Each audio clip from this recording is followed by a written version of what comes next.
Hello everyone, Professor Halsey here, and we're looking at section 4.5 in our Zybooks for CEIS150. This is on what's called the unit test, and we're looking at testing pieces of code. So we may be developing some code, and in another area they're actually writing test code to put with our code to make sure it runs, much like they do here in Zybooks. You enter code, and then we have test methods that are put in there that determine if that code is executing correctly. So it's considered a unit test. Okay. And again, I'd suggest making a copy of this. Let's put it in our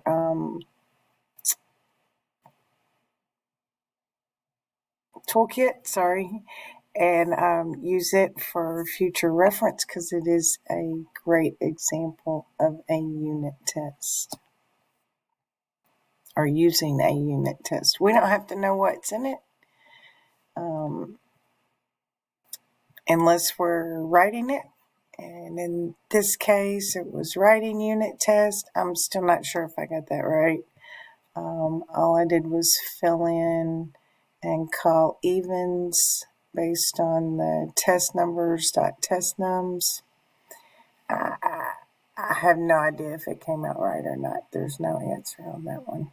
So I'll check and see if I can find out what was going on there. But what is the Python standard library module that allows the definition of unit test? And it's called unit test.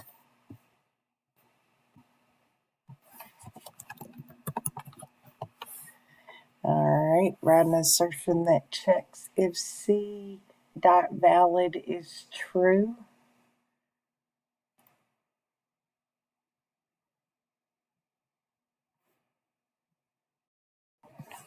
So we have assert true, C.valid. I think I got that right. Yep. And write an assertion that checks if C sprockets is less than 5. Okay, so we have assert less C dot sprockets, comma 5.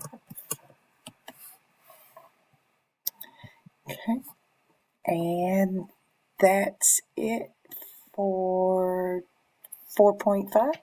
Check back shortly for 4.6, pet information and more derived classes.